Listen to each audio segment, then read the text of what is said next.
Hi guys and welcome back to my channel. Today I'm here with my next 1 week 1 palette, and today we are going to talk about the Jackie Aina palette. But before we jump into that, if you're new here, please consider subscribing. I would love to have you in the family. But let's just start talking about this palette. So for this 1 week 1 palette, I actually asked you guys to vote on my community tab, and I put in the Jackie Aina palette, the Anastasia Subculture palette, as well as the Anastasia Prism palette.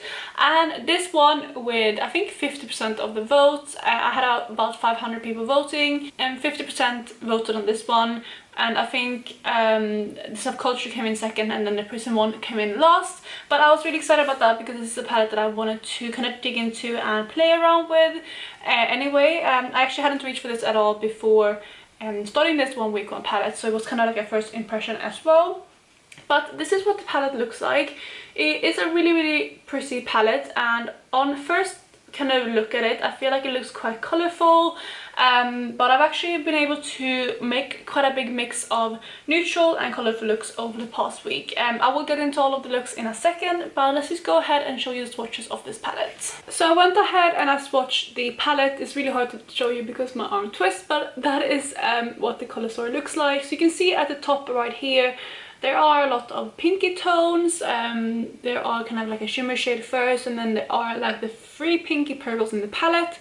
Next up we have a kind of goldy green shade, a deep brown, and then we have kind of like the warmer tones and then another purple, and then at the end you can see the kind of more neutral tones and the warmer tones here at the end. But that is the swatches of the palette, and there is a lot of different textures in here as well. I really love this palette, and I love, like I said, the textures in here. There are a lot of different eyeshadows that I haven't really seen in Anastasia formulas before, and I haven't really seen much in kind of mainstream formulas as well. I mentioned this as well when I talked about the Amrisi palette, that there are an eyeshadow in it that is kind of like almost like an Indian eyeshadow, and I feel like some of these are as well.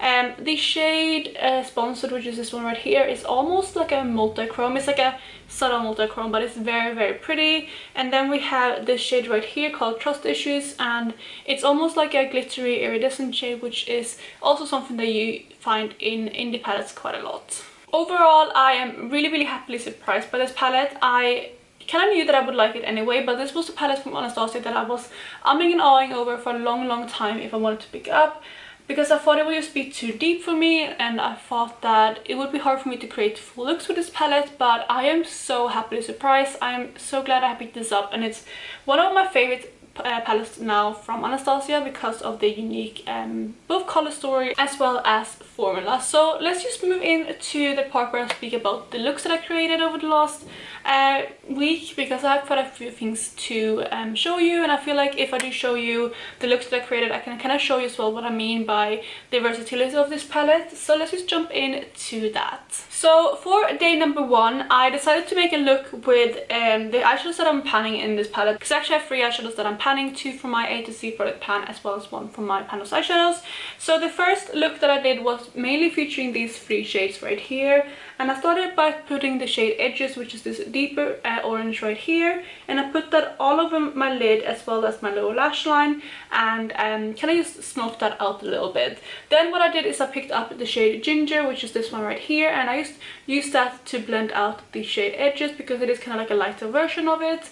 And then after I've done that and I felt like the edges were blended enough, I decided to take the shade Sponsored, which is this beautiful kind of almost, like I said, multi-chrome shade. It has a really deep red base, similar actually to the Edges shade, like a terracotta orangey red, but then it has this green shift to it that almost goes to like a purpley blue at certain angles.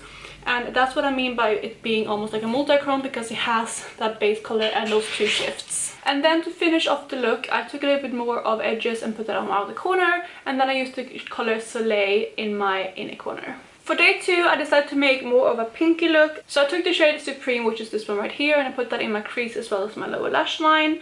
Then I took the shade next to it called Pinker, and I put that on my outer corner. what I decided to put on my lid this day was actually the shade Soleil that I used in my inner corner on the first day, and I put that all over my lid. Then I used to kind of blend between pinker and this lighter shade. I took a little bit more of the shade Supreme, and I just patted that in between them too. And then to finish off the look, I used the shade Trust Issues, which is this one that looks white in the palette, but it's actually like a light gold shift, and I put that in my inner corner as well as topping it slightly above Soleil as well. So for the third day, I wanted to do a bit more of a dramatic look, and I wanted to play around with these two shades right here.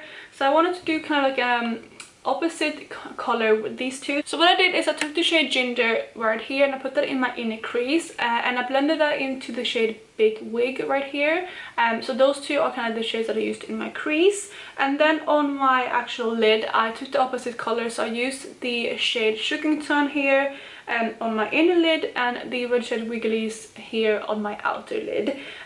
Then what I decided to do was I just took the shade Trust Issues again, which is this one right here on my inner corner, and just to kind of make the look a little bit deeper as well, I put a tiny bit more of Big Wig on my outer corner. For day number 4, I went for a little bit more of a neutral look, and I wanted to play around with the more cool tone shades in the palette. So I started off again with Ginger in the crease, and then also slightly on the lower lash line. Then I used the shade Credit right here to deepen up the outer corner and blend into Ginger.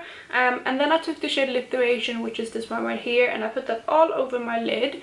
And then I finished off with the shade Soleil here again in my inner corners. For day number 5, I wanted to use the two kind of colors that I love mixing, and that is purple and yellow. So I took the shade Big Wig again, and I put that on my outer corner as well as into my crease, and also took it a little bit on my lower lash line.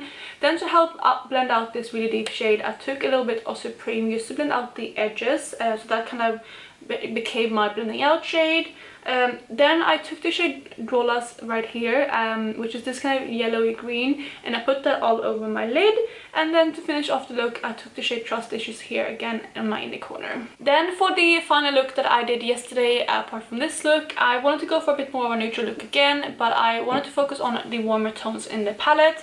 And again, I started with the shade Ginger. This is kind of like the best crease color for me, so I put that in the crease as well as on my lower lash line. Then I used the shade Edges, which is this one here, on my outer corner. Then on my lid, I used this absolutely beautiful glittery gold right here called Sam. And then lastly, I topped the inner corner with the shade Soleil, which is this lighter gold up here. So we've come to the look that I'm wearing today of my eyes, and I wanted to use my favorite shade, or one of my favorite shades in this palette again, which is the shade Sponsored. So that's what I have on my lid. But instead of using those warm kind of colors in the crease, I wanted to try to make something a bit more colorful and also play around with that color to see how it mixes with other shades in this palette. So what I started off with was taking the shade Supreme, which is this pink shade right here, and I put that all over my crease. Then I took the shade Big Wig, which is this one right here, and that's what I have on my outer corner, as well as slightly blended into the crease. Then, like I mentioned, I took the shade Sponsored right here, and I kind of put that all over my lid, and I tried to almost like cut the crease a little bit. I didn't cut it actually before. I just wet the eyeshadow and tried to cut it with actual eyeshadow, so that's what I did. And then for my lower lash line, I took the shade Big Wig again just to blend that out. And for my inner corner, I took the shade Trust Issues here and just patted that on the inside of my inner corner.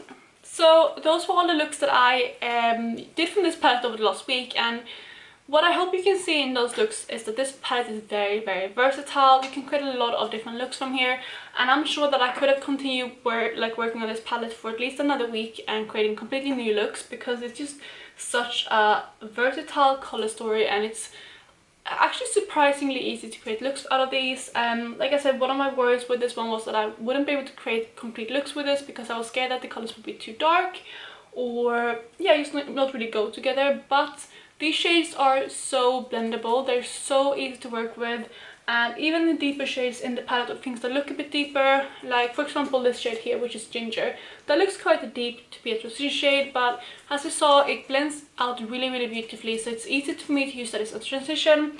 So that's kind of what I did a lot. But also things like Supreme, and I think even Pinker, I could use in my crease because they are just such, like I said, blendable shades. And I think although it has a lot of colorful shades, especially colorful mattes, I feel like it has those neutral, especially shimmers, to tone that down. So you can put Sam, for example, is such a beautiful shade. Soleil is a beautiful kind of neutral shimmer. Dwellers is also more of a neutral shimmer. I think Sponsored can look neutral if you put it with the more neutral mattes, but look a bit more colorful if you put it with the more colorful mattes. And that's kind of what I want to show you today, because the first look that I did was Sponsored, which was the first look that I showed you. I absolutely love this, and I thought that would be a look that I could actually wear to work, because it wouldn't be too over the top. Although of course it would be a little bit more smokier than I normally wear, but it wouldn't have been too colourful at all. Whereas the look today, I feel like Sponsored really pops compared to the pink shades, because it gives contrast a bit more. And that's kind of what I love about this palette, because it does have those pop of colours, but depending on what you pair it with, it can look a bit more neutral or a bit more kind of everyday. And yeah, it's just, like I said, it's an amazing palette. I think both Jackie Aina and Anastasia did an amazing job with this palette, both with the formula, because like I said, it is easier to work with than the other Anastasia palettes, and I already love the Anastasia palettes because I feel like they are super soft, easy to blend mattes, but these here are even more so. And then also with the color story, just such a creative, beautiful color story. And I think this would, obviously this was created by Jackie Aina, who is a person of color, and I feel like this would work beautifully for people of a deeper skin tone than I have. But even for people who are quite pale like me, it works absolutely fine, and that was, like I said, one of the things that I was worried about before picking this palette up. So if you haven't noticed, this is definitely a palette that I would recommend, and it's something that I'm definitely going to reach for a lot, both for everyday looks, but also for kind of going out looks, or nighttime dinner looks, things like that, when we are finally allowed to go out again. But yeah, I definitely recommend this, and if you haven't tried this palette yet but you've been eyeing it, I would definitely say pick it up, because it is beautiful. And that was the case for me. I thought it was a nice palette, but I just couldn't really get myself to pick this up. But then they had a deal over Black Friday, where they had like 2 palettes for a certain amount, I can't remember now, 65 euros possibly. And I was already planning to pick up the Subculture palette, so I just decided to pick up the second palette that I wanted the most, which was the Jackie Aina palette, and I actually think I prefer this one to the Subculture palette, so I'm really glad that I did actually end up picking this up. But I guess that's all for this 1 week 1 palette. I just wanted to kind of discuss a little bit more about what I want to do moving forward, because as you might know if you watch my Pan of Eyeshadows introduction, I have a goal of hitting 100 pans this year, and so far it's going pretty decently, which is really nice. But I'm just worried that if I keep my 1 week 1 palette going, that will be 1 week every month, so like 7 days out of the month where I basically can't work on my like eyeshadow panning, if that makes sense. Because when I do my 1 week 1 palette, I exclusively use that palette. And for example, in this palette, I do have 3 shades here that I am trying to pan on. But when I did the looks for this week's 1 week 1 palette, I didn't try to like focus on those exclusively. I just kind of went I didn't really think about panning those this week. I mean, Ginger I use quite a lot, but that's because it is the best transition shade in the palette for me. So yeah, I feel like if I kept doing the 1 week 1 palette, it would just be difficult hitting that goal of hitting 100 pans this year. So I have actually decided to put my 1 week 1 palette on hold for now. And overall, I feel like I did get reach my goal with this video series, because one of the reasons why I wanted to start this series was to reach for palettes that I hadn't really played around with a lot, and just get to know those better. And I definitely feel like I've done that for a lot of the palettes in my collection. There are still a few palettes that I haven't really played around with enough, but I feel like this is something that I can pick up possibly later this year, once I feel a bit more comfortable and not panning so many eyeshadows, because I feel like I added up now and I think I'm panning like 46 eyeshadows currently, which is a lot. So I feel like I kind of just need to take a break from my 1 week 1 palette until I've got that number down, or until I feel like I can juggle that eyeshadow project combined with everything else that I'm panning. So that is it for now. I really hope that you have enjoyed this series for now, and it will come back at some point, but it will just take a little break for now. But like I said, that is it for today. I really hope you enjoyed this video, and if you did, please go ahead and give it a thumbs up. And otherwise, I hope you're having an amazing day, and I will talk to you in my next video. Bye guys!